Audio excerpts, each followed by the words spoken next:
오랜만에 모인 가족 식사 자리였습니다. 평소보다 푸짐하게 차려진 식탁을 보니 뭔가 특별한 이야기가 있을 거란 예감이 들었어요. 과연 메인 요리가 나오고 난 뒤 아버지가 천천히 입을 여셨습니다.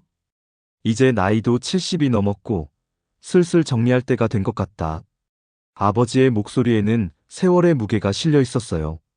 이 집과 땅, 그리고 우리가 모아놓은 것들을 다 너희들에게 물려줄 생각이다. 순간 식탁이 조용해졌습니다.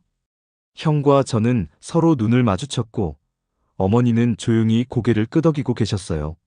하지만 제 마음은 복잡해졌습니다. 이 집 한 채, 그 뒤편의 작은 텃밭, 그리고 부모님이 평생을 일궈온 예금까지. 그 모든 게 부모님의 땀과 눈물이 스며든 소중한 결실이라는 걸 누구보다 잘 알고 있었거든요. 아버지는 40년 넘게 새벽 5시에 나가서 밤늦게 들어오셨고, 어머니는 동네 반찬 가게를 운영하시며 한 푼 두 푼 모으셨죠. 아들아, 우리도 이제 얼마나 더 살겠냐? 너희들이 받아서 잘 써라.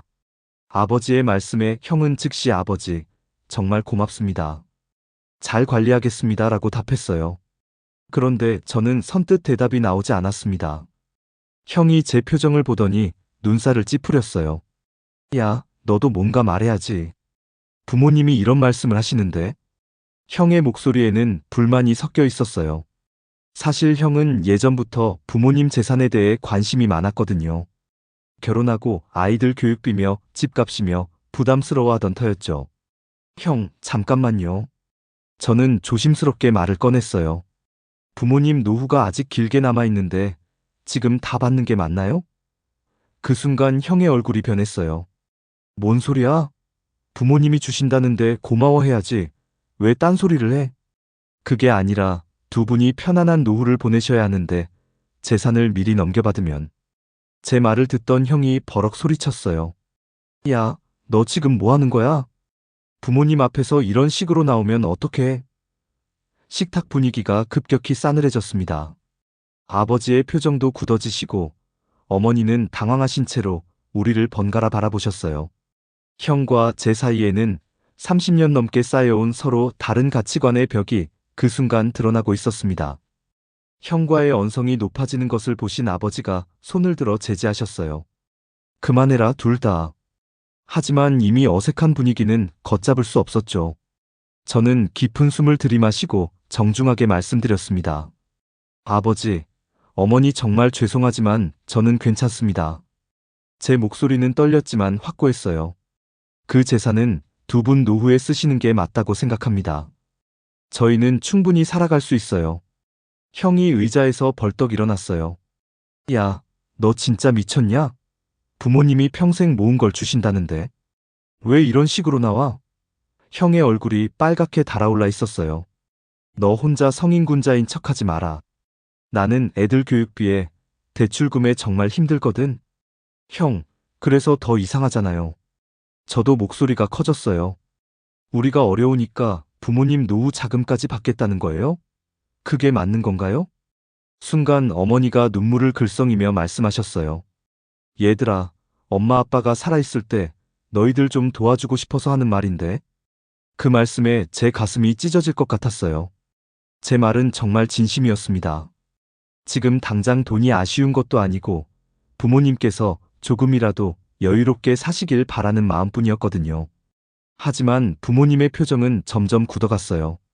아버지의 눈빛에는 깊은 서운함이 번지고 있었고 어머니는 자꾸 한숨을 내쉬셨어요. 우리가 너 키우려고 얼마나 고생했는데. 아버지의 목소리가 떨렸어요.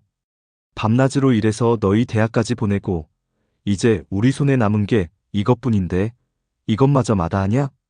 그 순간 저는 깨달았어요. 제가 아무리 좋은 의도였다 해도 부모님께는 제 거절이 그동안의 모든 희생을 부정하는 것처럼 느껴지실 수도 있다는 걸요.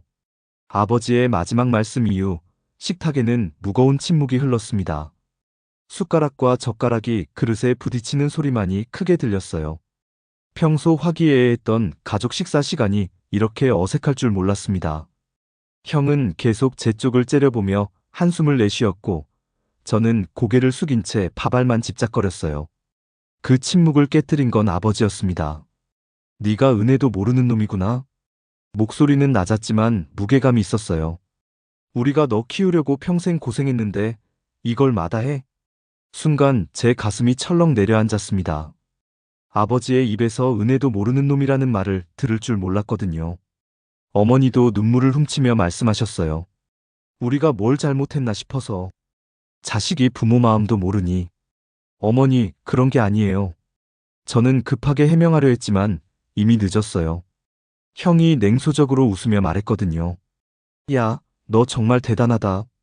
부모님이 주신다는 걸 거절하면서 효자인 척하냐? 이게 뭔 개소리야? 형, 말을 왜 그렇게 해요? 저는 진짜로 뭐, 진짜로 거룩한 아들이라고? 형의 목소리가 점점 커졌어요. 너 때문에 우리 가족이 이렇게 된 거 알아? 부모님이 얼마나 상처받으시는지 봐. 그때 아버지가 벌떡 일어나시며 소리쳤어요. 그만해. 다들 그만해. 평생 온화하셨던 아버지가 이렇게 화를 내시는 모습을 본 적이 없었어요. 이게 뭐 하는 짓이야? 가족끼리. 어머니는 앞치마로 얼굴을 가리고 흐느끼기 시작하셨어요. 내가 뭘 잘못했나? 애들이 이렇게 싸우는 걸 보려고 평생 고생했나? 그 모습을 보니 제 마음이 산산조각 났어요. 저는 죄인이 된 것처럼 고개를 깊숙이 숙일 수밖에 없었습니다. 감사하지 않아서가 아니었어요. 오히려 너무 감사하고 죄송하기에 받지 않으려 했던 건데 부모님은 제 마음을 완전히 오해하고 계신 거였어요. 가족 모임은 그렇게 차갑게 얼어붙었고 그날 밤 저는 한잠도 잘 수 없었습니다. 그날 이후 일주일 동안 집에는 연락조차 드리지 못했습니다. 부모님과 형에게 어떤 얼굴로 다가가야 할지 몰랐거든요. 아내도 제 상황을 이해하지 못했어요. 당신이 뭘 잘못했다고 그래요? 부모님 노후를 걱정하는 게 죄인가요? 하지만 죄책감은 계속 저를 짓눌렀습니다. 혹시 제가 정말 잘못 생각한 건 아닐까? 부모님 마음을 너무 몰랐던 건 아닐까? 밤마다 뒤척이며 그 생각만 했어요. 며칠 후 어머니에게서 전화가 왔습니다. 아들아, 집에 좀 와봐라. 엄마랑 얘기 좀 하자. 목소리는 평소보다 조용했지만 그래도 연락을 주신 것만으로도 감사했어요. 집에 도착하니 어머니 혼자 계셨습니다. 아버지는 친구들과 바둑을 두러 나가셨다고 하더군요. 어머니는 제가 좋아하는 된장찌개를 끓여주시며 조용히 말씀하셨어요. 아들아, 엄마 말 좀 들어봐. 어머니의 목소리에는 평소의 다정함이 돌아와 있었어요. 우린 가진 게 많지 않다. 남들처럼 큰 재산도 대단한 것도 없어. 그런데 자식한테 뭔가라도 남겨줘야 부모 노릇 다 했다고 생각이 드는 거야. 저는 조용히 어머니 말씀을 들었어요.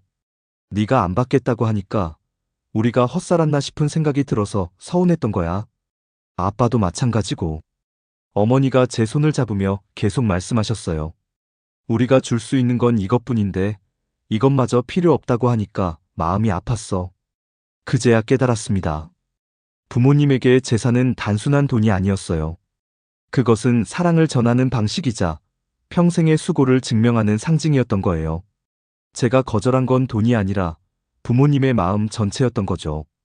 어머니, 제가 정말 몰랐어요. 저도 눈물이 나기 시작했어요. 저는 정말로 두 분이 편하게 사셨으면 해서.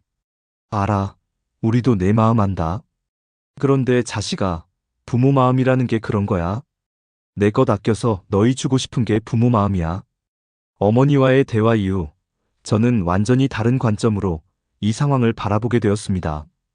받느냐 마느냐의 문제가 아니었어요. 진짜 중요한 건 부모님의 마음을 온전히 받아들이고 존중하는 일이었던 거죠. 그날 밤 집에 돌아와서 아내에게 모든 이야기를 했어요. 아내도 고개를 끄덕이며 말했어요. 당신 부모님 마음을 이제야 이해했네요. 우리도 언젠가 부모가 되면 그런 마음을 갖게 될 거예요. 다음 날 저는 용기를 내어 부모님께 다시 찾아갔습니다. 이번에는 형도 함께 있었어요. 형은 여전히 저를 못마땅해하는 표정이었지만 예전만큼 날카롭지는 않았어요. 아마 어머니로부터 무슨 이야기를 들었나 봐요. 아버지, 어머니, 형. 저는 깊숙이 고개를 숙이며 말했어요. 정말 죄송합니다. 제가 너무 몰랐어요. 목소리가 떨렸지만 끝까지 말씀드렸어요. 두 분의 마음을 이해하지 못하고 혼자만의 생각으로 판단했던 것 같아요. 아버지가 천천히 입을 여셨어요. 아들아, 우리도 내 마음은 안다. 우리 걱정해주는 마음 말이야. 그런데 부모라는 건, 아버지도 목소리가 갈라졌어요. 자식 잘 되는 게 제일 큰 기쁨이야. 우리가 줄 수 있는 건 이것밖에 없는데 그것마저 안 받으면 우리가 뭘 해봤다고 할 수 있겠냐? 그때 형이 조용히 말했어요. 야, 나도 미안하다. 그날 너무 흥분해서 말을 막 했네. 네 마음도 이해 안 가는 건 아니야. 형의 사과를 듣는 순간 가슴이 뭉클해졌어요. 형, 저도 죄송해요. 형 상황도 이해 못한 채로 혼자만 옳다고 생각했어요. 그날 이후 저는 부모님께 이렇게 말씀드렸습니다. 아버지, 어머니, 두 분의 마음이 정말 고맙습니다. 감사히 받겠습니다. 그런데 조건이 하나 있어요. 부모님이 의아해하시자 저는 웃으며 말했어요. 앞으로 두 분 용돈은 제가 드릴게요. 그리고 아프시거나 필요한 일 있으시면 언제든 말씀하세요. 어머니가 눈물을 글썽이며 말씀하셨어요. 얘가 정말 철들었네. 저는 이제 알았습니다. 재산보다 값진 건 부모님의 마음이었어요. 그리고 저도 언젠가 제 자식에게 그런 마음을 전하고 싶어졌습니다. 그것이 진짜 부모가 되는 일이라는 걸 깨달았거든요.